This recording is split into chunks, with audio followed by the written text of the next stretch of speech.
¿Qué tal? Buenas noches. Gracias por acompañarnos a otro capítulo más de Better Stories. Como todos los sábados, otra vez aquí en Facebook. Hoy tengo una invitada estrella, a la doctora Anabel Clavelina, quien es especialista en muchísimos temas, en especial en tema de sanación integral. Me da mucho gusto tenerte aquí, Anabel. Gracias por aceptar la invitación y por regalarnos este tiempo. Muchísimas gracias. José, Pepe, por fin el día de hoy podemos estar en esta transmisión porque ya ves que estuvimos lidiando un poco con la fecha, con las horas y así de, no, ese día no puedo, ahora sí no. Y estuvimos dando vueltas, pero por fin el día de hoy estamos aquí transmitiendo contigo. Qué gusto. Muchas gracias por el espacio. No, al contrario a ti, porque sabemos que hay muchos pacientes que tuviste que decirle a esta hora no puedo porque voy a hacer un en vivo. Entonces, muchas Sí. gracias a estos pacientes también que te permitieron esta hora que estás con nosotros. Hay muchísima gente en esta red que ya te conoce, que te quiere mucho, que sigue tus publicaciones, pero hay gente que apenas te va a empezar a ver por primera vez en este en vivo. Para los que no te conocen, ¿nos puedes platicar quién es Anabel y a qué te dedicas, Ana?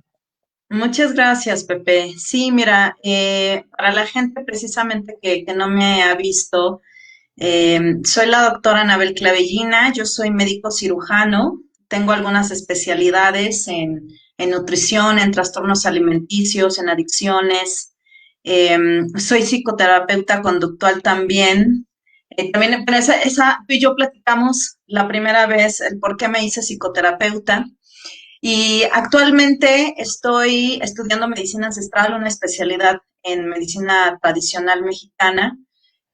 Hago pues muchos procesos psicoterapéuticos que tienen que ver con neuroplasticidad, con sistemas de desaprendizaje, con todo lo que es reprogramación de memoria corporal y bueno, pues también todo lo que es la parte holística de medicina holística, todo lo que es parte de meditación integrativa, que es muy importante para mí. Obviamente, pues todos estos años, ya tengo 20 años dando consulta, entonces ya es un ratito en donde pues he tenido la oportunidad de ver a los pacientes en todos los ámbitos, en medicina privada, en consultorio, en hospitales. Te mencionaba la vez anterior que estuve muchos años como médico de urgencias también. Ujú. Entonces, pues he integrado muchas cosas para poder ver a la gente, a los pacientes, a la gente que se me acerca de una manera integral, con en unidad, ¿sabes? Fíjate que me gusta mucho que nos cuenten la historia desde el principio. Y a mí me encanta preguntarle a la gente que ha venido a platicar aquí conmigo, ¿en qué momento de su vida ellos supieron que les apasionaba lo que estudiaron? ¿En qué momento tú de tu infancia, de tu adolescencia, te interesó la medicina? Oye, sí, la verdad, cuando en algún momento que me hiciste esa pregunta, la verdad me encantó porque me remontó a cuando yo te decía y te estaba platicando que yo creo que esto ya lo traigo desde que nací, porque yo no pedía en en mis cumpleaños o en los Reyes, no pedía la típica Barbie o la típica casita, sino yo pedía como un microscopio, ¿no? Yo quería un microscopio, yo quería un equipo de laboratorio, yo quería explorar, ¿no? Yo quería saber cómo estaba estructurada una hoja. Entonces, yo creo que desde ahí empezó mi pasión, no solamente por el ser humano, sino por todo lo que es la naturaleza, todo lo que implica la vida. Entonces, desde muy pequeña me llamó mucho la atención la biología, por ejemplo, siempre fue muy buena para las ciencias naturales, ciencias de la salud. Entonces, creo que desde que tengo 6 años empecé a pedir ese tipo de regalitos, ¿no? De tráiganme por favor el portaobjetos, todas las sustancias que yo necesito para ver en el microscopio perfectamente. Y pues esos fueron mis inicios, Pepe. En ese momento fue cuando me empezó a gustar todo lo relacionado a la vida. Ok, y en este proceso de tus 6 años a tener 18 y entrar a la universidad, ¿hubo eventos que te reafirmaran el que realmente te gustaba la medicina? O sea, ¿alguna vez te tocó alguna situación que dijeras, ay, me tocó entrar a una sala de urgencias o me tocó ver a alguien y Sí, me doy cuenta que me apasiona, me gusta. sí, claro. O sea, déjame te cuento que, por ejemplo, toda la familia paterna son médicos, ¿no? Y bueno, gran parte de la familia de mi mamá, o sea, de ambas partes son médicos. Entonces, pues precisamente cada vez que yo iba a visitarlos, tenía uno de mis tíos que cirujano, y yo decía, méteme a la sala, ¿no? Méteme a la sala de urgencias, méteme a los partos, yo quiero estar ahí, yo quiero ver. Y estaba muy pequeña, te estoy hablando que yo creo que tenía como 11 años cuando empecé a entrar a las salas. Entonces, y que empezaba yo a ver estos programas que tenían que ver con medicina y que pues estaba muy entrada en estos temas. Entonces, yo ahí, en ese tipo de lugares, en consultorios de mis familiares, pues ahí terminaba por recalcar que realmente a mí me gustaba todo eso. Entonces, imagínate a los 11 años entrar a una sala de cirugía y ver cómo nace un bebé o cómo le abren, o cómo hacen una incisión, ¿no? Entonces dije, No si no me desmayarte, caigo, ¿no? dije, Pero si no me desmayado, caigo, ¿no? entonces, si no me desmayo aquí, entonces significa que sí, sí, sí nací para esto. Sí, muy interesante, la verdad. Ujú. No. Y luego cuando empezaste a estudiar, ¿dónde estudiaste medicina? ¿En la UNAM? Estuve en la UNAM, en CU, Ujú. en la Facultad de Medicina, y la verdad es que creo que, no, entré chica, entré a los 17 años, ¿sabes? O sea, yo a los 17 años, no digo que medicina sea la única carrera pesada, pero creo que sí es de las más comprometidas en general. Entonces, imagínate que yo a los 17 años entrar a la universidad y dejar tu vida social desde los 17 años, porque evidentemente es una carrera en donde si tú te distraías por otros lados, pues no la ibas a hacer, ¿no? Sobre todo los 2 primeros años que eran los más difíciles. Entonces, desde ahí, pues empezó obviamente mi discernimiento. La gran mayoría de las personas desertan los 2 primeros años cuando están en la universidad, El embudo. ¿sí? Entonces, yo creo que son los años más importantes para hacer filtro y para saber si realmente es tu pasión. No solamente estar en un hospital, sino también estudiar, leer, investigar, dar parte de tu tiempo, dar parte de tu vida, poner y sopesar si te vas a una fiesta o te vas a estudiar para el departamental, ¿no? Sí, son decisiones que a esa edad son muy difíciles y sí implica que estás en la línea de lo que se necesita hacer para ser médico, ¿no? Todo lo que sacrificas de cierta manera, como bien dices. ¿Tú en qué te especializaste cuando estabas, cuando terminaste la carrera y tú tuviste que tomar la decisión de especializarte? Fíjate que también desde muy chica, tenía yo 13 años cuando dije, voy a estudiar nutrición. O sea, no sé en qué momento de mi vida, pero igual, ¿no? Ya sabes, en este afán de saber más de la estructura de la vida, de las cosas del cuerpo humano, pues yo también quería saber de la estructura de los alimentos, ¿no? Entonces, cuando yo tenía 13 años, dije, yo quiero estudiar nutrición. Entonces, cuando salgo de la facultad, lo primero que yo hago es meterme a hacer una especialidad en nutrición. Entonces, por parte de la FES me voy a la sede en Centro Médico Nacional, ahí estudio nutrición y me encanta, y ahí me la seguí, ¿no? Con especialidades que tenían que ver con la nutrición, que tenían que ver con los alimentos, que tenían que ver con esta parte de igual juntar lo médico Ujú. con eso. Pero aparte, ¿sabes qué, Pepe? Yo siempre les digo a las personas que tú no estudias algo, una especialidad, una carrera nada más porque sí. O sea, Ujú. tu vivencia, tu experiencia vivencial hace que tú en algún momento elijas, ¿no? Por ejemplo, algún abogado tal vez elige ser abogado por una herida de injusticia, por ejemplo, ¿no? En mi caso, y siempre lo doy de testimonio, yo en algún momento sí sufrí un trastorno alimentario desde muy chavita, Ujú. y ahora sí te puedo decir que todo eso se puede curar.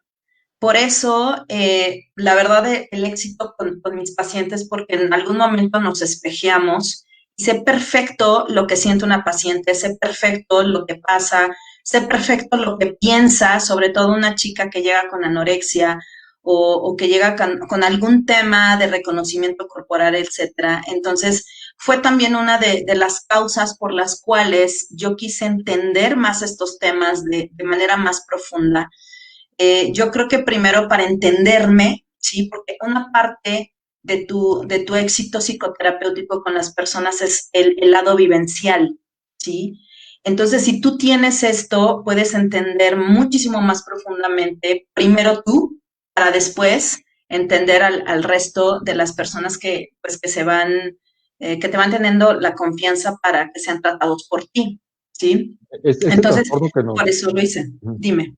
perdón, este trastorno que nos platicas, ¿lo tuviste a los 13 años? No, tenía 16 años, estaba yo, todavía ni siquiera entraba a la carrera, ¿sí? Entonces fue muy poco tiempo, pero de todos modos, pues a esa edad no entiendes muchas cosas, no sabes de los orígenes de, o por qué te pasó, muchísimo menos para qué te pasó, ¿no? Entonces, pues entrando un poco más al tema, entiendes realmente cuáles fueron tus detonantes y cuál fue tu impulso por el cual en ese momento traías un vacío y caes en este vacío, ¿no? Y bueno, pues así muchas experiencias te puedo platicar, como lo platicamos la primera vez, ¿no, Pepe? De muchas cosas que van pasando en tu línea de vida. Ok, entonces decides estudiar nutrición después de terminar la carrera en medicina. Entiendo que estuviste dando consulta, pero te mantuviste en emergencias, te mantuviste en el hospital también, en clínica. Fíjate que siempre fui una persona con exceso de energía. Entonces, casi siempre yo tenía de 2 a 3 trabajos al mismo tiempo, ¿sí? Entonces, casi toda mi vida he estudiado y trabajado. Ujú. Entonces, por ejemplo, todas las especialidades que tengo tengo una subespecialidad en obesidad infantil, todas, y en fisiopatología nutricional también que no mencioné, todas, me las eché, o sea, casada, divorciada, soltera, con un hijo, con el segundo hijo, con el tercer embarazo, así, ¿no? Entonces, en todo este trayecto de mis estudios, pues yo desde que salí de la facultad empecé a dar consulta desde el desde que salí del servicio social, desde el día uno, yo empecé a dar consulta y así me he mantenido todos estos casi 20 años. Y al mismo tiempo, pues aprovechar hacer tus especialidades, ¿no? Entonces, me la vivía en las mañanas en la consulta, en las tardes probablemente en centro médico estudiando o en Montefénix o en donde me tocara en ese momento estar haciendo la especialidad o la subespecialidad y aparte con un hijo y aparte con una casa, ¿no? Entonces, cuando yo estoy en la privada algunos años, me llega la oportunidad, Pepe, de Sí. entrar a urgencias, porque déjame te digo que yo cuando estaba en mi consultorio, que ya había pasado por todo el proceso de estar en hospitales dentro de la carrera, yo decía, yo quiero salvar vidas. En verdad yo decía, yo quiero salvar vidas. Y yo creo que mi proceso de creación me llevó de tal manera que un día llega mi propuesta para entrar a gobierno, a urgencias, muy pesado, realmente muy pesado, muy sacrificado. Sí. Muchos años de mi vida estuve el 31 de diciembre, el 24 de diciembre en la noche en Ujú. guardias, días festivos, 10 de mayo en guardia, fines de semana Ujú. cuando mis hijos estaban en casa, yo estaba en urgencias. Entonces, no creas, la verdad por un lado era muy gratificante estar en urgencias, ver cómo tus pacientes realmente se salvaban, ¿no? Y por el otro lado, no ver a tus hijos. Entonces, era un conflicto existencial bien fuerte para mí. Y sí te puedo decir que me perdí mucho tiempo de mis hijos, de los dos.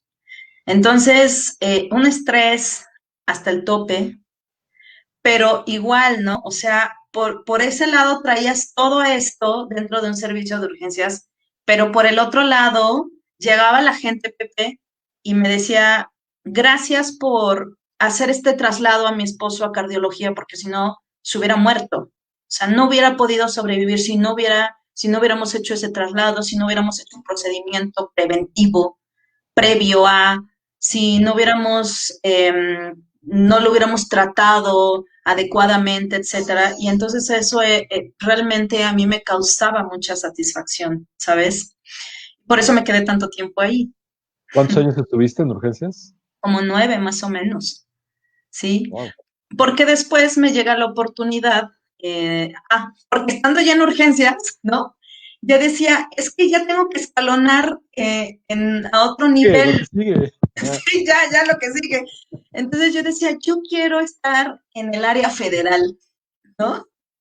Decía, yo, ¿cómo le voy a hacer? Veía a mis amigos, algunos amigos que estaban con el secretario de salud, la secretaria de salud en ese entonces, y en el área federal, y yo decía, yo quiero aportar algo a nivel nacional, y yo quiero estar en algo que realmente impacte. Entonces, de verdad, tus procesos de creación son tan fuertes Ajá. cuando los tienes en orden, cuando tú tienes un orden mental, que se manifiestan.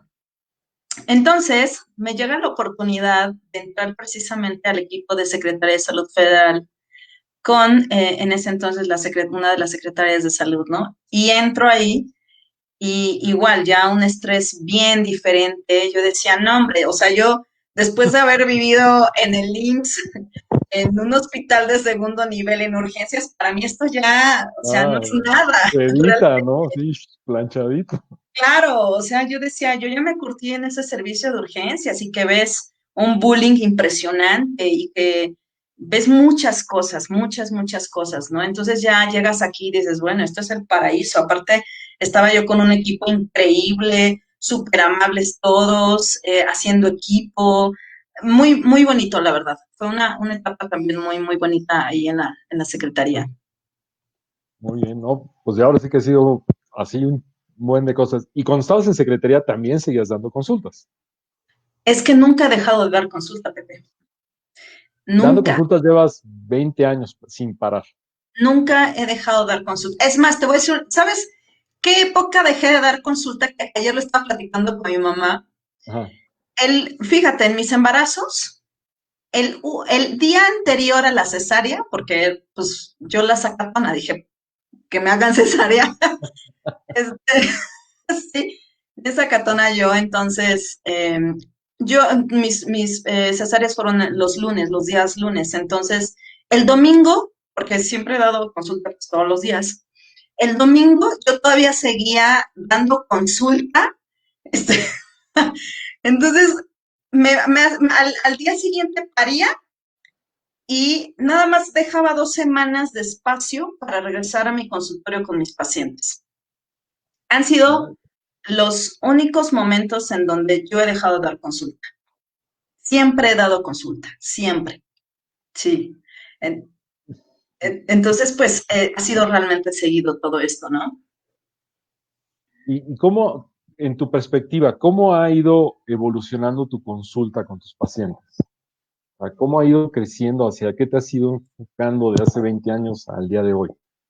Es muy interesante eso, fíjate. Es una pregunta muy interesante porque efectivamente hay una evolución con el tipo de consulta y obviamente tu preparación es totalmente diferente. Entonces depende mucho como tú te prepares y lo que tú sepas para lo que tú puedes aportar con tus pacientes, el nicho de pacientes que te va buscando. Porque cuando yo empecé, pues solamente sabía nutrición, ¿no? Entonces, yo nada más me dedicaba a ver control de peso, a ver Mm. pacientes con obesidad o con bajo peso, etcétera. Pero la otra vez yo te decía que empecé a ver la parte de la psicoterapia, porque cuando yo empiezo a ver este tipo de pacientes, me doy cuenta que todos los padecimientos y que sobre todo la obesidad, la enfermedad de la obesidad, tenía que ver con emociones, ¿sí? Y cuando entro a urgencias, me doy cuenta, porque no estaba en un hospital traumatológico, estaba en un hospital metabólico, me doy cuenta que los eventos cardiovasculares, eventos EBCs, no sé, infartos, asmas, gastritis, úlceras gástricas, varices, o sea, todo eso, los detonantes eran emocionales, porque aparte tenía la oportunidad de, en el servicio de urgencias, gracias a Dios, no estaba en un hospital de concentración, entonces tenía la oportunidad de ver más profundamente a los pacientes, de realmente hacer unas historias clínicas súper completas. Y como yo venía de la privada, pues estaba acostumbrada a eso, ¿no? Yo te decía que a mí me pagaban por aprender, ¿no? Entonces, eso a mí me dio la pauta para empezar a ver la parte de la psicoterapia conductual. Me vuelvo psicoterapeuta, entonces ya tienes dos herramientas. En ese momento ya tenía dos herramientas muy fuertes, que tenía que ver con la parte emocional y con la parte de salud y la parte física, ¿sí? Cuando empiezo a ver que obviamente la parte emocional, muchos Ujú. de los procesos tenían que ver con un proceso adictivo, ¿no? De tu sistema neuroendocrino, es más de pensamientos, de diálogos internos, de toxicidad interna, etcétera, y que todo se iba relacionando, entonces me meto a hacer la especialidad en adicciones para entender todos los ciclos de retroalimentación negativa, sobre todo del sistema neuroendocrino, y cómo cortar con eso. Entonces, obviamente, cuando tú vas bien, vas estudiando todo eso y cuando empiezas a tener más elementos, más instrumentos para poder abarcar mucho más cosas con tus pacientes, pues obviamente ya no te busca el paciente que solamente quiere bajar de peso. Ya te busca el paciente que tiene una adicción, el paciente que tiene una codependencia adictiva emocional, el paciente que tiene una adicción a cierto tipo de alimento, ¿no? El paciente que tiene ansiedad, depresión, que no puede dormir y que aparte come demasiado, que es compulsivo. O sea, en verdad, el tipo de nicho de pacientes, te puedo decir, Sí. Pepe, que desde lo más sencillo evolucionó hasta el tiempo de hoy, te puedo dar digamos, un ejemplo de pacientes que tengo, de inclusive pacientes psiquiátricos, ¿no? Otra cosa, yo no utilizo medicamentos controlados, ¿no? Yo Ajá. utilizo pura medicina alternativa y todo lo que tiene que ver con medicina herbolaria, con fitoterapia. Entonces, es algo totalmente diferente, ¿sí? Y ahora el nicho de pacientes que yo tengo, pues es muy complejo, porque aparte también en todos estos 20 años me he dedicado a los medios, he estado en tele, radio, tuve mi programa de radio, mi programa de tele, ¿sí? Me volví conferencista, soy Ujú. conferencista internacional, entonces también todos estos temas me ha dado pauta a tocar ciertos nichos especiales como el de los adolescentes. Veo adolescentes que tienen ideas suicidas, doy conferencias, por ejemplo, en contra de la violencia de la mujer, soy activista. Ujú. También doy conferencias, por ejemplo, de suicidio. Hice un tema muy especial que nadie lo toca, que se llama suicidio espiritual, ¿no? Entonces, pues son temas preventivos. Entonces, pues imagínate cómo ha evolucionado el tipo de pacientes hasta llegar a temas muy, muy complejos, temas muy, muy profundos, en donde pues ya hasta memorias corporales podemos modificar, ¿no? Dentro de todo tu sistema cerebral. Pues eso es lo que me ha dado también el estar preparándome en áreas que parecen diferentes, Pepe, pero se relacionan. Son áreas que se relacionan. Sí. Ujú. Digo, ese es un poco el título de la plática, ¿no? Sanación integral es la mejor forma que tuve de, en dos palabras, poner todo el espectro que estás atendiendo con tus pacientes. Hay varias preguntas que me surgen de ahorita todo lo que mencionaste. Voy a tratar de hacerlas en orden. La primera que se me ocurrió es, ¿cómo nos vamos haciendo adictos a un alimento? ¿Cómo se da ese proceso que te haces adicto a comer? Mira, mucha gente piensa que es esta parte de solamente tener hambre o de solamente que te guste un alimento. pero es algo más profundo, ¿sí?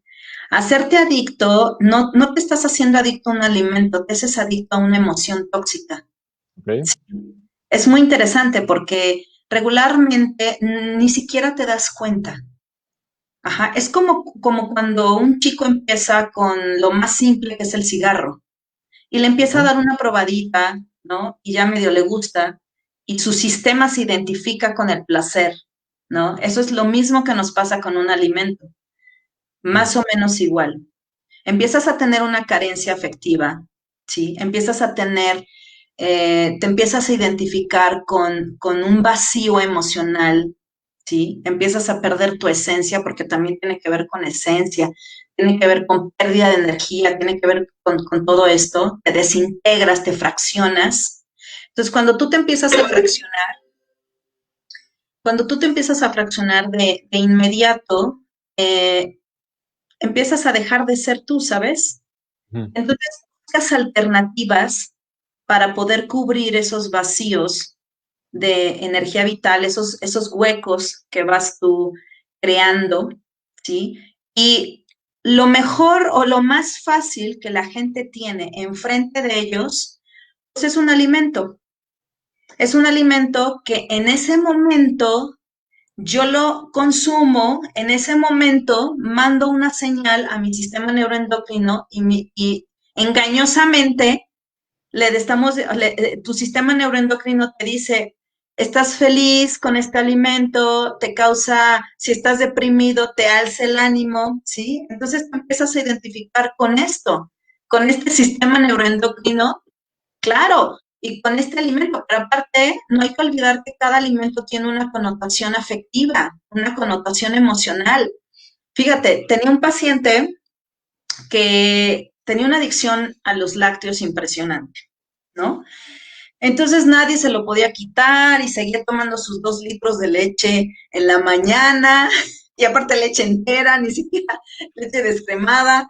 Y él decía, es que no entiendo por qué esta fijación con la leche. Ajá. Entonces empezamos a trabajar, ¿sí? Y yo decía, bueno, esto viene del seno materno, ¿no? Pero yo no se los digo, lo empezamos a dilucidar, ¿no? Dentro de la consulta y dentro de este desmenuzamiento de creencias. Y fíjate, bien interesante, porque se dio cuenta que en las mañanas, cuando él era pequeño, Ujú. cuando él despertaba no estaba mamá, estaba ausente, ¿sí? Entonces, para cubrir esa necesidad, porque aparte los lácteos se relacionan mucho con la parte del seno materno, entonces él, para calmar su ansiedad por este vacío, por este abandono, ¿no? Para sentirse protegido de cierta manera, tomaba sus 2 litros de leche. Se empinaba el Tetrapac, ¿cómo va? Claro, ¿sí? Porque eso Ay, de manera inconsciente le hacía sentir seguro, protegido, porque mamá no estaba. O sea, digamos que la leche estaba cubriendo la ausencia de la madre. Y se da sí, cuenta, el o sea, sentimiento de seguridad, afecto, todo. claro, entonces lo trabajamos en la vida adulta y dice, claro, ese era el apego que tenía con la leche relacionado. Entonces, yo siempre les explico a la gente y a mis pacientes que hay muchas cosas que detonan en la vida actual que no son de ahorita, ¿sí? Está tu línea de vida y hay varios detonantes, pero tú traes una herida que regularmente es de la infancia, ¿sí? Traes una marca ahí, Ujú. solamente llegan los detonantes. Y cuando son trabajados, estos detonantes no van a ocasionar nada. Pero si no son trabajados, entonces, ¿qué ocasionan? Los apegos, la sensación de angustia, la ansiedad que no sabes de dónde viene, ¿no? Porque no encuentras raíces, Ajá. ¿sí? El, eh, el miedo a la pérdida, ¿sí? El miedo a la muerte, por ejemplo. Todo lo que está sucediendo hoy, Pepe, en este confinamiento, las personas que están teniendo crisis de ansiedad, que están teniendo miedos irracionales, bueno, aparentemente irracionales, no es por una pandemia, ¿sabes? La pandemia solamente es un detonante, pero es por factores no trabajados desde la infancia, regularmente desde la infancia. Por Es estar muy ignorando viejas heridas. O sea, ignorar al elefante en la habitación, como le dicen los gringos. Sí, es muy interesante, la verdad, todo esto de los apegos y de las adicciones. En el caso de tu paciente que era muy apegado al tema de los lácteos, ¿cuánto tiempo tuvo que estar en terapia contigo para, digamos, que brincar ese desapego que tenía? ¿Cuánto tiempo le toma a un paciente ese tipo de cosas? Es que es bien interesante, pero en la primera consulta que vimos eso, bueno, digamos, vimos otras cosas, pero en la consulta en donde trabajamos eso, el proceso de concientización, ese Mm, día fue suficiente para que al siguiente ya no tomara lácteos. ¿Por qué? Porque lo concientizó. Al día siguiente ya sabía, su cerebro ya sabía, su sistema de creencias identificó que era un apego, ¿sí? Entonces, al momento de concientizarlo, hacemos como, como quitar este enganche, ah, ¿sí? Entonces dice, no, o sea, ¿para qué voy a tomar leche si ya sé el tema es un tema de apego? Entonces, no, para ese tipo de cosas no se necesitan tantas consultas. Yo, Probablemente para otro ujú. tipo de procesos sí. Y digo, pero debe haber ciertos apegos más complicados, me imagino, ¿no? O sea, por ejemplo, digo, a lo mejor él no tenía conciencia, como bien dices, del apego que tenía hacia la falta de afecto materno y lo concientizó en una sesión. Pero ¿qué pasa, por ejemplo, con la gente que es adicta a la nicotina? Que es muy difícil a veces que lo suelten. ¿Es porque el tema emocional es más complicado o qué es lo que provoca que sea más difícil generar ese desapego? Sí, mira, hay temas que sí son más complicados, hay temas en donde tenemos que recurrir a varias estrategias psicoterapéuticas y que obviamente llevan un proceso, ¿no? Como por ejemplo los duelos. Los duelos no se resuelven de un día para otro. Probablemente este tipo de cosas que cachas en conciencia sí, pero duelos no. Duelos requerimos tal vez una sesión yo le llamo resignificación, Ujú, de evocaciones de eventos, tal vez una sesión de resignificación, tal vez otra sesión de algún tipo de concientización, tal vez otra sesión en donde resignificamos también memoria corporal, del dolor, ¿no? Tal vez otra en donde en donde estamos trabajando todo lo que es sistema de creencias. Entonces son muchas cosas que al final suman para que ese duelo empiece a aceptarse de una manera más compasiva, de una manera más amorosa.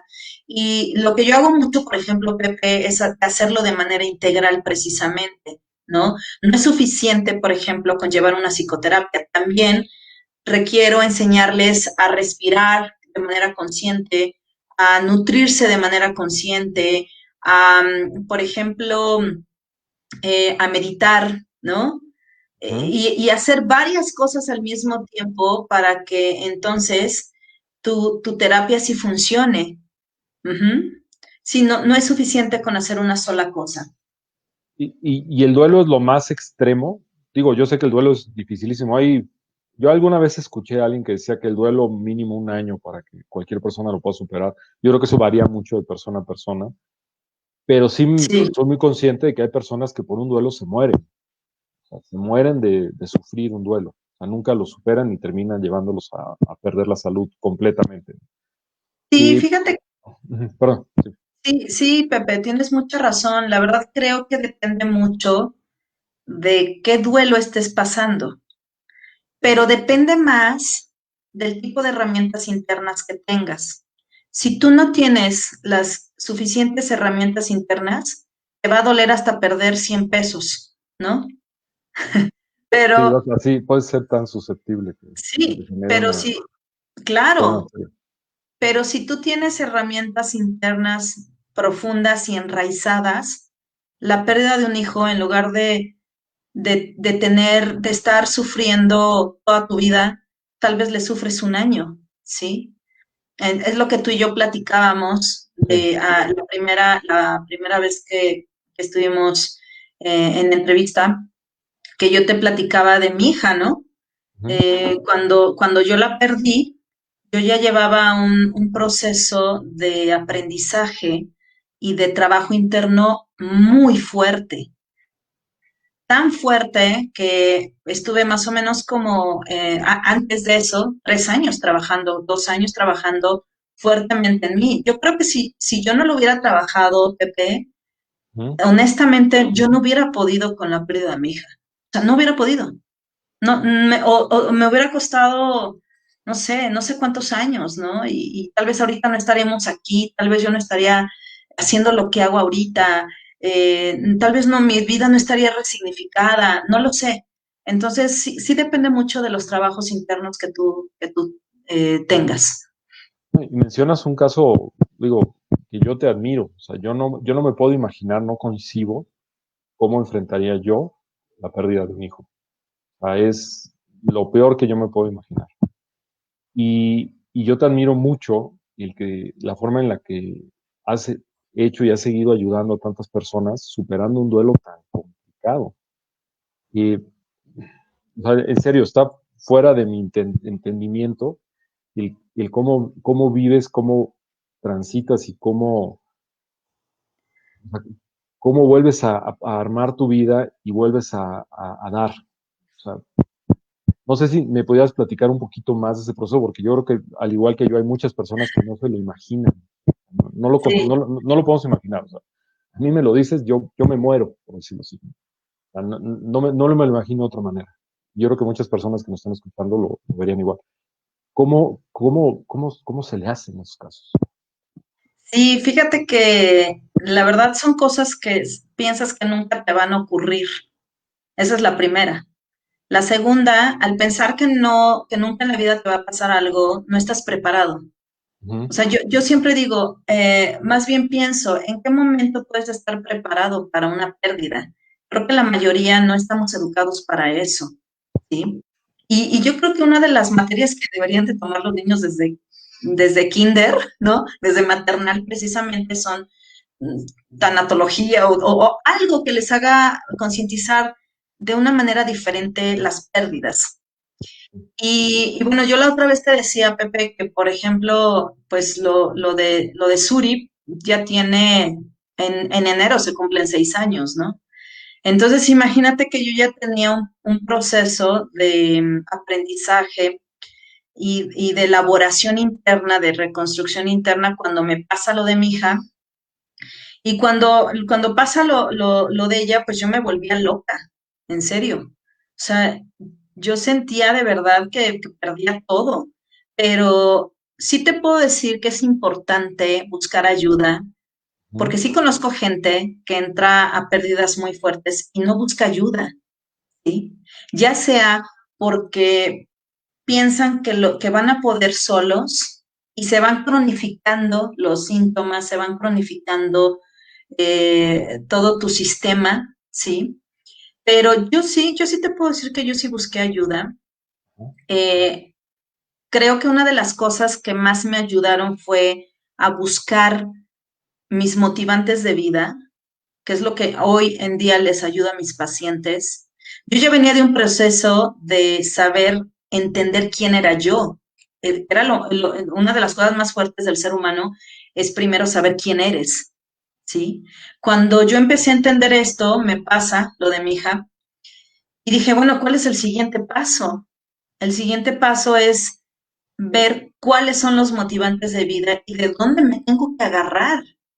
Yo decía, ¿cómo me voy a agarrar de esto si me siento fatal? ¿No? Yo no me quería ni parar. ujú. Entonces, una de las cosas de las cuales yo me agarré arduamente fue de mi creencia con Dios, ¿sí? Porque bueno, también dentro de tu proceso de duelo, pues lo primero que haces es reprochar, ¿no? Reprochas y maldices y por qué, y ya sabes, ¿no? ¿Por qué yo? ¿Por qué a mí? ¿Por qué si yo? Oye, ya sabes, ¿no? ¿Y por qué si yo salvé tantas vidas, ¿no? Ahora me está pasando esto.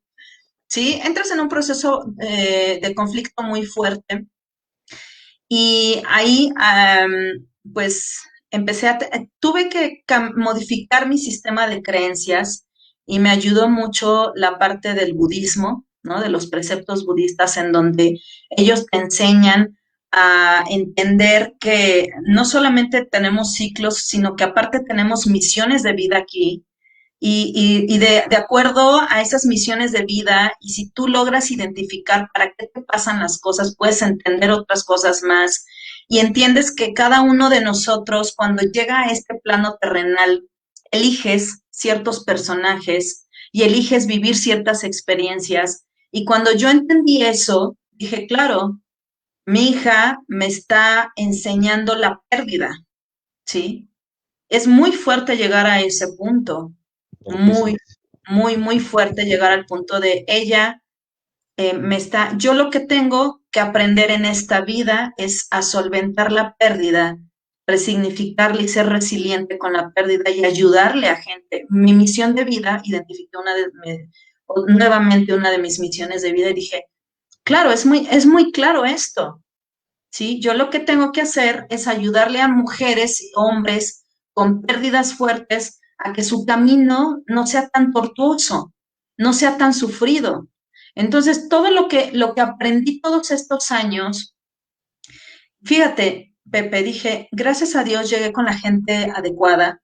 Eso ¿Mm? lo agradezco tanto a la vida. No llegué con charlatanes ni con improvisados.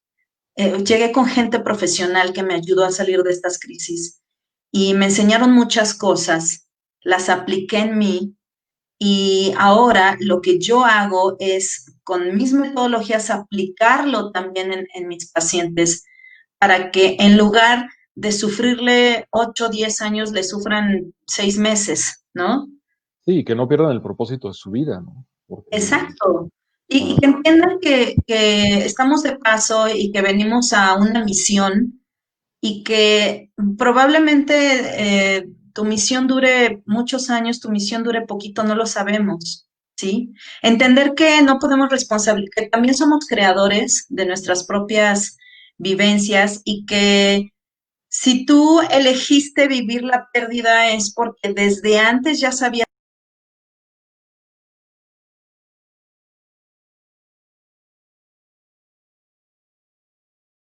que tú desde antes elegiste y veniste a vivir en este plano.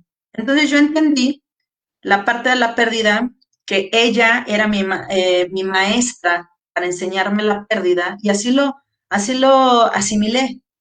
Eso me ayudó a mí a dar pasos cuánticos y a salir claro, de esto, no, y ¿sí? es un aprendizaje enorme, o sea, enorme.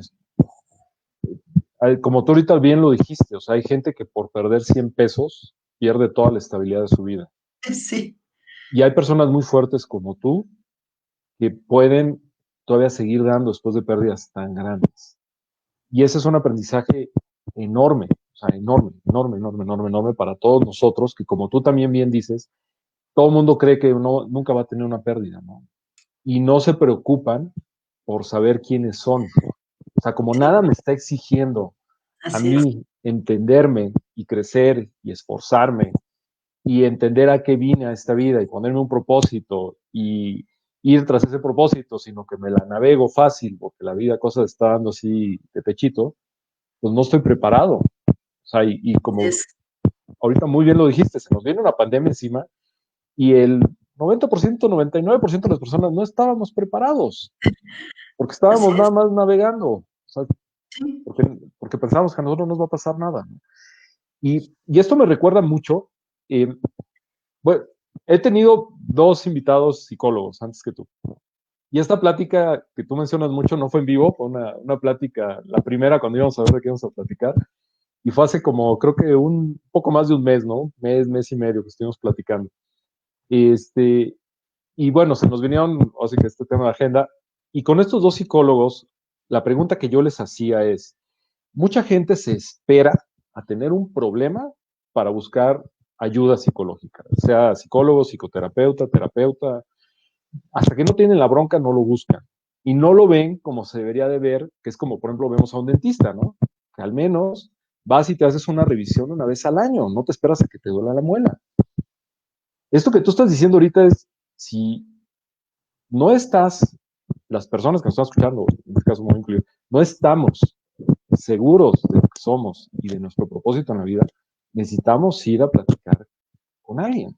Necesitamos sí, ir a platicar con un experto como tú, porque necesitamos estar preparados para lo que pudiera llegar a pasar. O simplemente para que no estemos perdiendo el tiempo.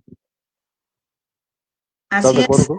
así es, estoy totalmente de acuerdo. La verdad es que, mira, hoy le decía a uno de mis pacientes, le dije, no te preocupes por no saber quién eres, ni por no saber tu misión de vida. Te voy a decir por qué. Ujú. Porque el 98% de las personas que yo entrevisto no lo saben. Y tienen desde 15 años hasta 70 años y no lo saben.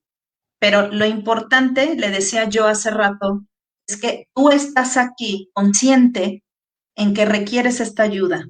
Eso es lo importante, ¿sí?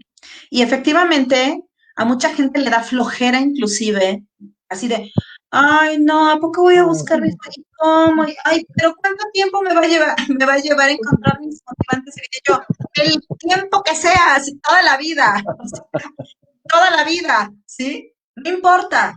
Entonces, es algo que bien dijiste, es una zona de confort y ya que tocaste la parte del confinamiento, déjame te digo que, por ejemplo, bueno, algo que les enseño mucho es a crear realidades diferentes, de acuerdo a su sistema de creencias limitante o no limitante, ¿sí? Si tienes un sistema de creencias limitante, pues vas a crear una realidad falsa.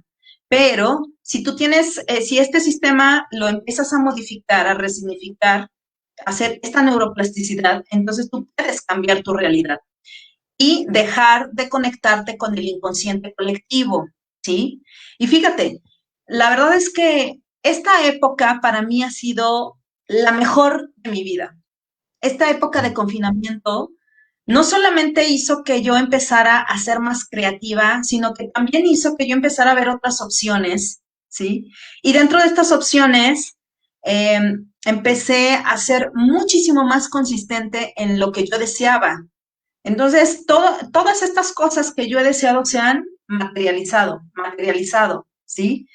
Y esto a mí me dio oportunidad. Nosotras, digo nosotras aquí en la casa, no es la primera vez que, yo no es la primera vez que estoy confinada. Estuve toda la vida, ¿no? O sea, en un servicio de urgencias, en el servicio social en la sierra, en muchos lugares donde estás en un confinamiento, no como este, pero estás en un confinamiento, Estás ¿sí? confinado, claro. Cuando estás en el internado, ¿no? Que no puedes regresar a tu casa en una semana, o sea, cosas así. Y este aislamiento, la verdad, dije, wow, esto espero de verdad que la gente lo tome como tal y no como un encierro, porque está muy mal dicho, no es un encierro, ¿sí? Yo le llamo un retiro, es, es un pequeño retiro de más de 90 días para que tú tengas la oportunidad de hacer esta introspección y realmente era la gran oportunidad para hacer, quitar estos ruidos mentales, ¿sí? Para quitar todo esto que a veces abotorga la mente y que satura tu mente, ¿sabes? Era una gran oportunidad, era porque pues ya estamos, ya en septiembre va a empezar a bajar, Ya ¿sí? estamos de salida, sí, Ya totalmente. va a empezar a bajar esto, en septiembre va a bajar definitivamente. Y bueno, quien quiso aprovechar esta época está increíble y quien no, pues tendrá que repetir la lección, ¿sí? Ah, no, este es yo creo que el mayor aprendizaje que nos está dejando esta pandemia. Así es. Híjole, así que tengo todas apelotonadas aquí las preguntas porque ha sido muy rica la plática que nos has dado. Gracias. Muchas gracias, digo, de una vez, antes que se me vaya, por compartirnos esta experiencia, porque yo creo que mucha gente nos quejamos de cosas que no deberíamos de quejarnos. Mucha gente aprovechó este tiempo de pandemia para estarse peleando en Twitter sobre cosas que no puede arreglar y no puede hacer nada. Eso, así Y, es. y esta idea de estas entrevistas eh, surgió un poco por, bueno, tratemos de hacer algo que sean mejores historias, por eso se llama Better Stories. Tratemos de hacer mejores historias para tratar de hacer un poquitito de sobrepeso a todo el ruido que no sirve, que por ejemplo, yo siempre menciono mucho Twitter porque es el mejor ejemplo, pero ese ruido se da en todos lados, se da no nada más en las redes sociales, se da en la casa, se da en las videoconferencias, hora de Zoom en el trabajo. O sea, todo el tiempo son quejas, quejas, quejas, quejas, quejas. Y gran parte de nuestra vida está llena de negatividad, está llena de estarnos quejando de cosas que no vale la pena quejarse. Y Así tú has es. enriquecido muchísimo ahorita estas pláticas porque nos estás dando una lección enorme, enorme, enorme, enorme, enorme. O sea, nos estás poniendo así en nuestro lugar de, hay un objetivo en la vida, hay Sí, un objetivo. Por más sí, que los filósofos digan lo que digan y los deterministas y la manga del muerto, que nadie tiene una verdad absoluta, nadie al menos lo puede comprobar, pero tiene mucho sentido tener un sentido de vida. totalmente. Y tú lo estás demostrando ayudando a las personas a encontrar su sentido de vida. Es Mira, una verdadera inspiración. Perdón. fíjate que eh, cuando la gente me ha preguntado, sobre todo en redes, ¿no? De, oye, ¿cómo es posible que estás así, que puedes, ¿no? O sea, y yo, a mí me gusta mucho compartir lo vivencial, Pepe, precisamente para que la gente vea que sí se puede y que tienes muchas oportunidades por delante, ¿sí? Que no se te cuarta tu proceso de vida ahí, porque algo que yo he aprendido en estos años es el agradecimiento, el valor del agradecimiento. Y a mí el valor del agradecimiento, siempre les digo, aunque te pase, aunque te suceda la situación que en ese momento tú sientas que es muy tortuosa y sufrida, agradecelo. Gracias, gracias. Es más, agradecelo y pide que sea de manera compasiva y amorosa tu proceso, tu lección, tu sentir, ¿sí? Oye, pero ¿cómo voy a agradecer esto? No, sí, es que no alcanzan a ver en ese momento que lo que te está pasando te va a dejar un gran aprendizaje y vas a dar pasos cuánticos con eso, ¿sí? Entonces, yo sí te puedo decir que gracias a esta situación que yo viví, tan dolorosa en su momento, yo no te digo que, digo, sí, de repente como ser humano, de repente, sobre todo en fechas No, muy no es importantes fácil, no es como, fácil. claro, como su cumpleaños, para mí es muy representativo su cumpleaños, ¿no? Y claro que llega un momento en que puedo llorar, sí, pero yo te puedo decir que vivo feliz, vivo muy tranquila, vivo en una plenitud impresionante, cada día me llegan bendiciones. O sea, para mí, yo le decía hoy en la mañana a otra paciente, que también me hacía algunas preguntas, yo le decía, ¿sabes una cosa? Para mí, no sabes qué gran satisfacción el saber que en nuestra consulta tú llegaste a una gran conclusión, que tú te echaste en conciencia en algo y para mí ya con eso se me ilumina, se me sigue iluminando el día, ¿sabes? Entonces, algo que a mí me gusta como dejar como conclusión también es todos los días agradecer desde que te levantas, desde que respiras, vaya, ¿no? Desde que tocas y dices, ay, estoy viva, estoy aquí, amanecí otra vez, ¿no?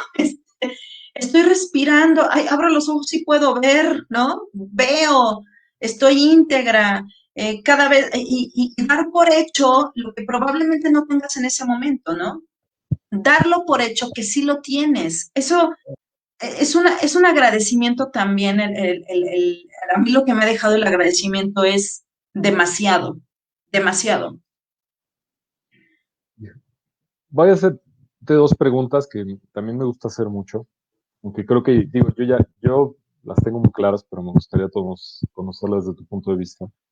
La primera es, en tercera persona, ¿tú cómo te defines a ti mismo en una frase? A ti mismo en una frase.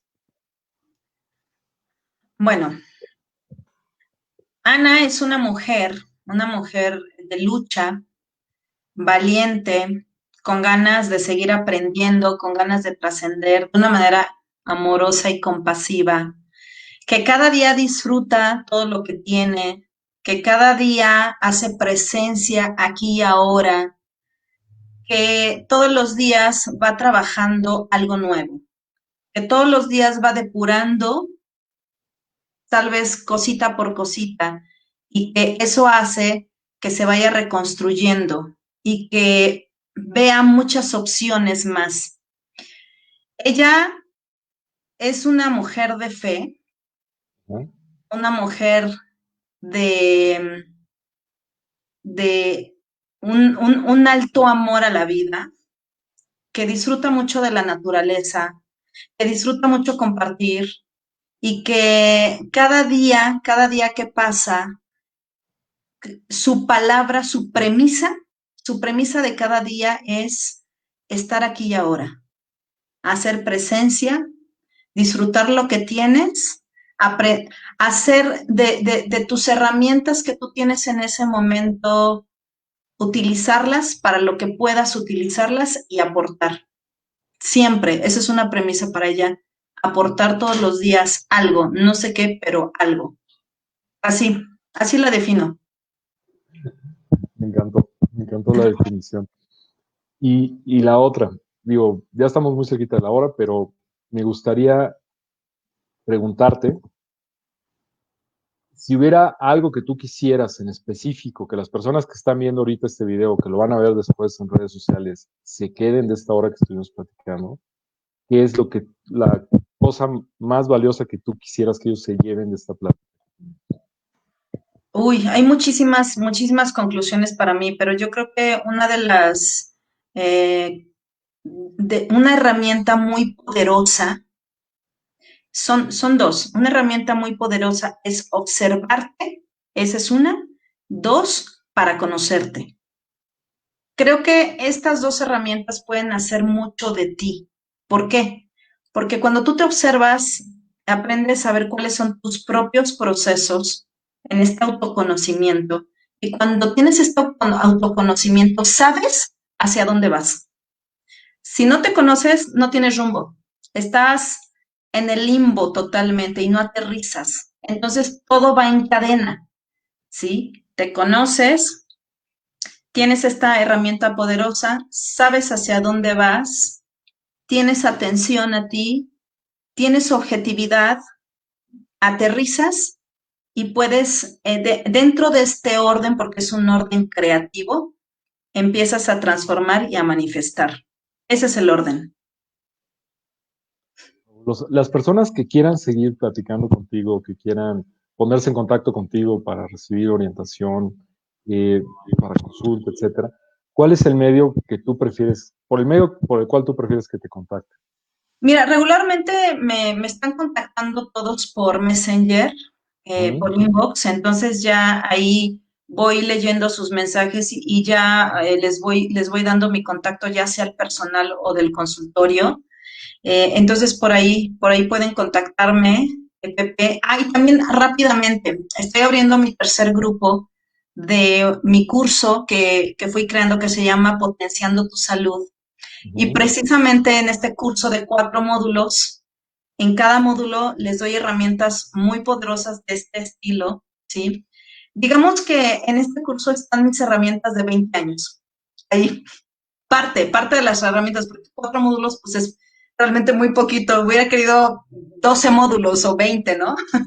Imagínate, si esto hemos aprendido en una hora, lo que vamos a aprender en 4 módulos, ¿no? Muy Sí, valioso. sí. Sí, la verdad es que estructuré este curso de tal manera que tuvieran herramientas muy poderosas de autoconocimiento también, integrales, ¿no? Hablo de físico.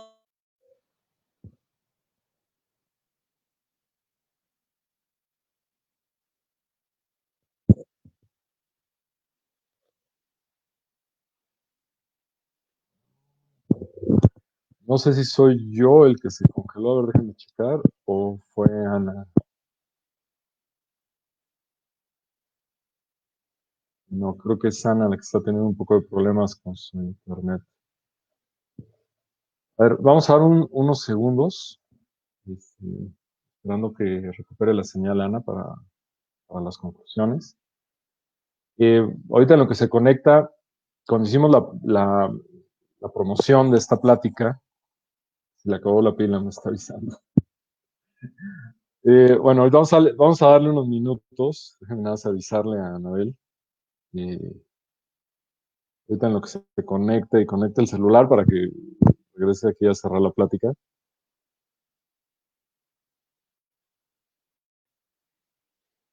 Les decía que cuando hicimos la promo de esta plática pusimos en la promocional la fanpage de Anabel. Está como doctora Anabel Clavellina, con doble L o Clavelina, creo que se pronuncia Clavelina, pero está escrito Clavellina. Y ella está constantemente publicando, estaba ofreciendo cursos, como ahorita nos acaba de mencionar, Si ustedes la siguen, van a tener ahí toda la información, se van a poder poner en contacto con ella. Como ven, es una persona con la que es muy fácil platicar y es muy fácil entrar en contacto. Sí tiene muchos pacientes y está un poco complicada con su agenda, pero siempre está dispuesta para contestar mensajes. Ya me está avisando que ya se está ahorita conectando de nuevo. Pero bueno, recomiendo que sigan su página aquí en Facebook.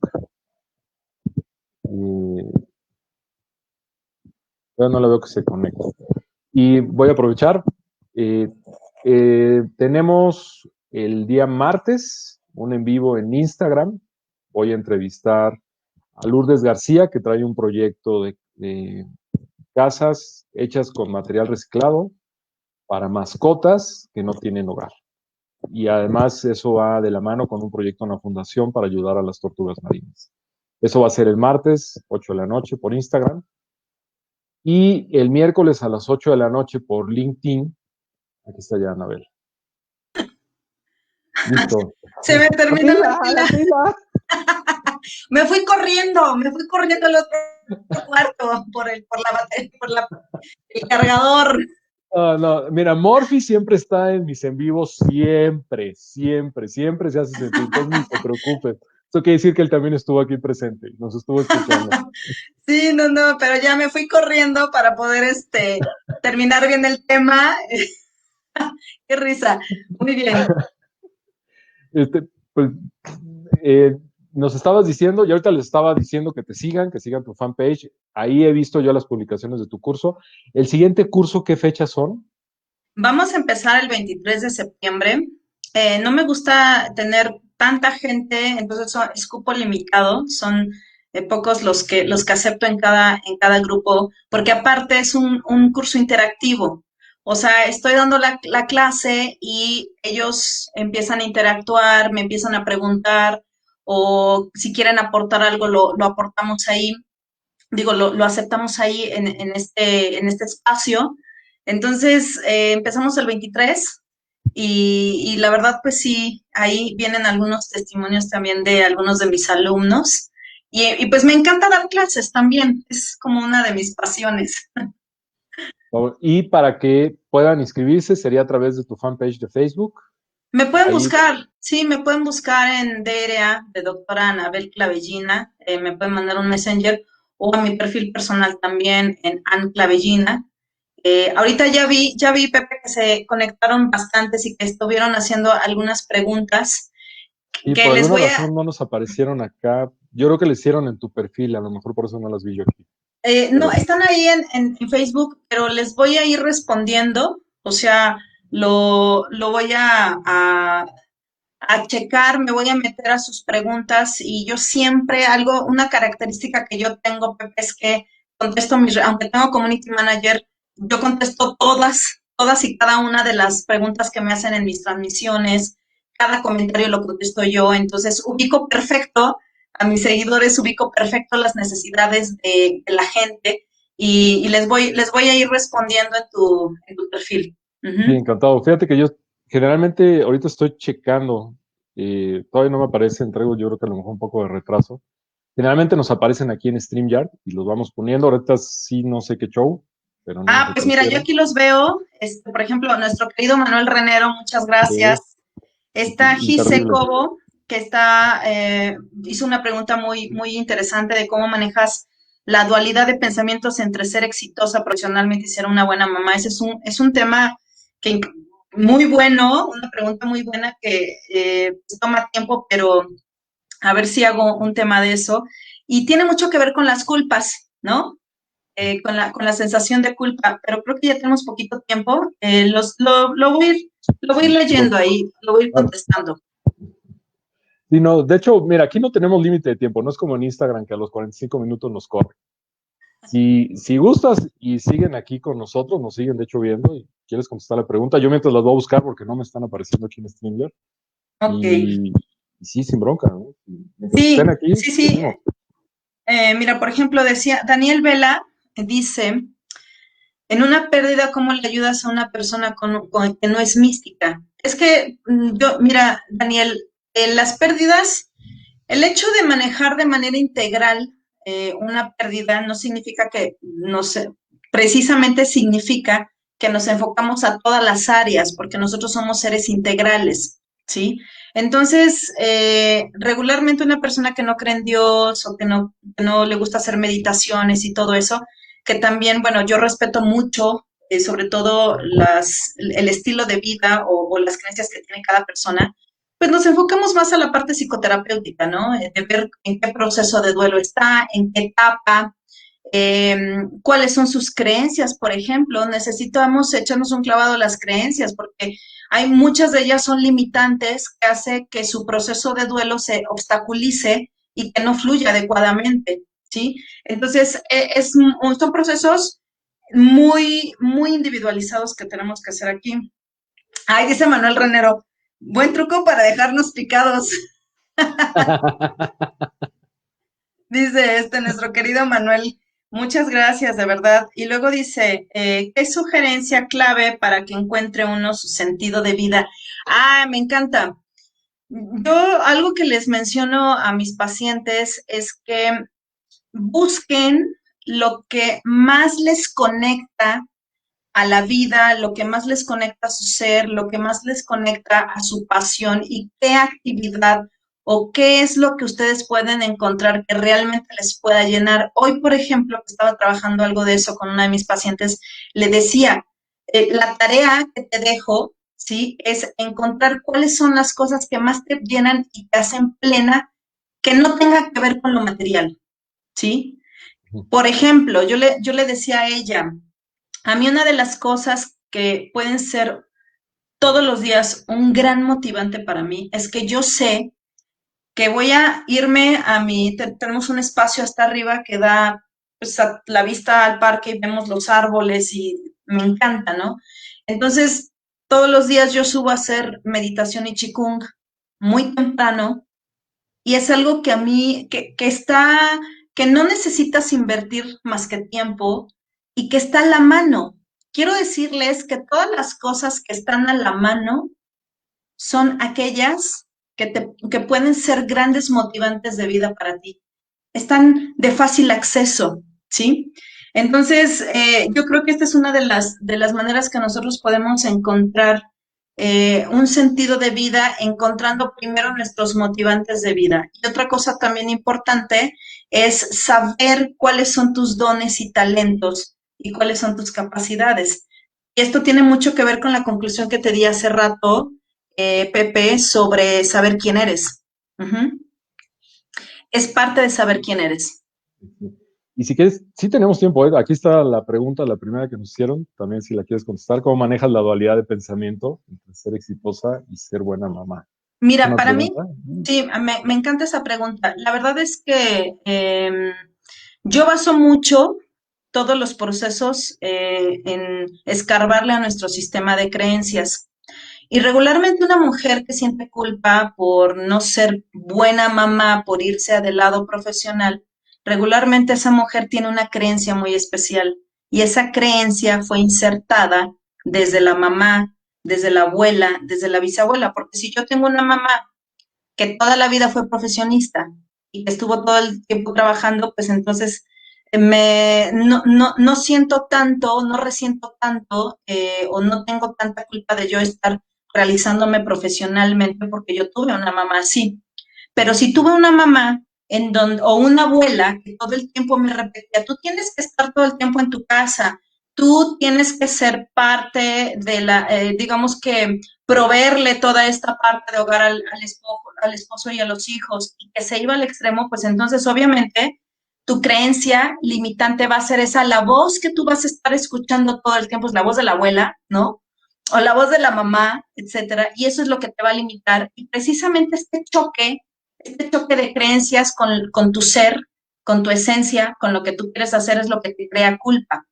Ahora, ya que tú identificas parte de tu sistema de creencias, entonces nos vamos a la otra parte, a poner a la balanza, ¿sí? En algún momento de mi vida yo no puse a la balanza y quería, o sea, estuve en un arduo sistema laboral muy fuerte en donde yo decía, mi creencia era, no, yo tengo que proveer y yo tengo que hacer y yo tengo, el personaje de la Superwoman, porque también ese es otro tema, ¿no? De crearte un personaje de Superwoman. Pero llegó un momento en que tuve que poner a la balanza, ¿no? Y decir, ok, sí quiero ser una mujer exitosa, pero ¿cuáles son mis estrategias para seguir siendo exitosa sin tener que dejar el tiempo de mis hijos? Entonces ahí fue donde elegí intercambiar urgencias por irme al sistema federal, tuve más tiempo y ahora yo tengo 3 años que me salí del sistema federal. Entonces dije, ok, ya no estoy en una oficina, ya no estoy en un lugar, ya tengo tiempo para mi hijo, porque bueno, nada más estoy con Diego, con mi mamá. ¿Y qué más puedo hacer dentro de esa independencia para ser emprendedora y seguir siendo una mujer exitosa? Ajá. Entonces, tenemos que revisar mucho nuestro sistema de creencias y nuestros chips, porque si tú tienes un chip de carencia más un sistema de creencias limitante, entonces es una bombota, ¿sí? Y nunca vas a estar satisfecha con tu papel, ya sea hay mujeres, por ejemplo, están 100% siendo mamás, pero no están satisfechas, ¿sí? Porque esa parte profesional la dejaron. Entonces, revisemos estas dos cosas, tu sistema de creencias, tus chips y lo que tú deseas hacer y pongamos a una balanza para que entonces no llenes la balanza ni al 100% como mujer profesionista ni al 100% como mamá y tú puedas empatar esas dos cosas. Ujú. Es una excelente forma de verlo. Y yo digo, a lo mejor lo vemos más ahí. Yo recuerdo mucho el caso de las mamás que se frustraban porque habían dejado de lado su vida profesional. Y aunque sí es, digo, criar hijos es de las cosas más hermosas que nos pasan, pues eso se acaba, ¿no? O sea, en algún momento los hijos se van y hay un vacío cuando ya Sí, no hay una profesión o se abandonó la profesión hace muchos años, ¿no? Y también ahora en día, y lo vemos todos, pues ahora prácticamente ambos trabajan o en un matrimonio ambas personas tienen que trabajar por la situación en la que nos ha llevado la economía. Y las mujeres ahora están viviendo mucho eso, sobre todo las mujeres, esa culpa de no, o sea, cómo equilibro, ¿no? Y no es nada sencillo equilibrar, pero es excelente el marco de, bueno, de alguna manera se tiene que equilibrar. sí, mira, no es la primera persona en que escucho un comentario de esta índole, ¿sabes? Hay algo que yo les digo mucho y es que la mujer mexicana tiene muchas creencias muy enraizadas, ¿sí? Y nos ha costado un poco de trabajo el poder equilibrar estos dos roles. Y tiene mucho que ver con, pues, esto enraizado. Pero creo que poco a poco hemos podido, también tengo un tema, por ejemplo, a mí no me gusta llamarle empoderamiento femenino, honestamente. Ujú. Para mí, creo que yo sí creo mucho en el equipo con el hombre. Sí, Ajá. sí estoy segura porque lo he estado estudiando y lo he estado viendo en que muchas mujeres se empoderan. O sea, ojo, hay que ver desde dónde te estás empoderando, ¿sí? Si te estás empoderando desde el ego, desde tu herida de la infancia, desde tu ausencia, desde tu vacío, ¿sí? Que eso es muy fuerte, empoderarte desde el ego. O te estás empoderando desde el amor propio, desde la resignificación, desde el saber que tu lado femenino y tu lado masculino están equilibrados, ¿sí? Entonces ahí, obviamente, ya vas a poder hacer un equipo en donde la persona con la que estés sí te dé esta oportunidad también a realizarte en todos tus ámbitos y que tú también le des la oportunidad a él de realizarse en sus dos ámbitos, ¿no? Entonces sí creo que tiene mucho que ver ahorita en nuestras épocas actuales la gran confusión que se está creando entre el nuevo feminismo y el nuevo empoderamiento y cómo algo que he estado observando mucho, Pepe, es que los hombres están confundidos en sus roles, ¿sí?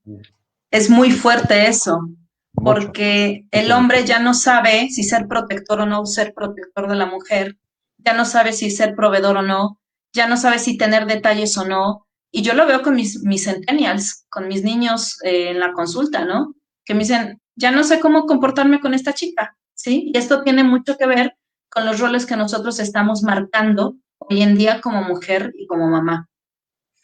Sí, es algo que culturalmente está afectando mucho. Yo apenas tuve un caso que creo que ahorita es un meme en redes sociales. eh, un chavo que dice, yo sí creo en la generación de género y le pegó creo que a una señora, ¿no? No sé si lo dice en broma o lo pasó, pero eso ahorita es un meme y es de risa, ¿no? Pero dices, ¿cómo va a ser eso de risa, no? Ajá, O sea, yo estoy totalmente de acuerdo con la equidad de género, con oportunidades equitativas para todos, pero creo también que los hombres, pues biológicamente somos más fuertes y por lo consiguiente debemos de así proteger es. a las mujeres que son más débiles, punto, ¿no? Por biología. Tú No acabas más de eso. decir, yo toco el tema del psicobiológico, el origen psicobiológico en todas mis consultas, es una de mis bases. Y lo que dices es cierto, o sea, desde el punto de vista del origen psicobiológico, aunque se escuche mal, pero el hombre tiene una condición tanto mental como física totalmente diferente. Desde tiempos inmemorables, el hombre es cazador y lo tiene dentro de su sistema primitivo, dentro de su sistema límbico. Eso no lo podemos modificar.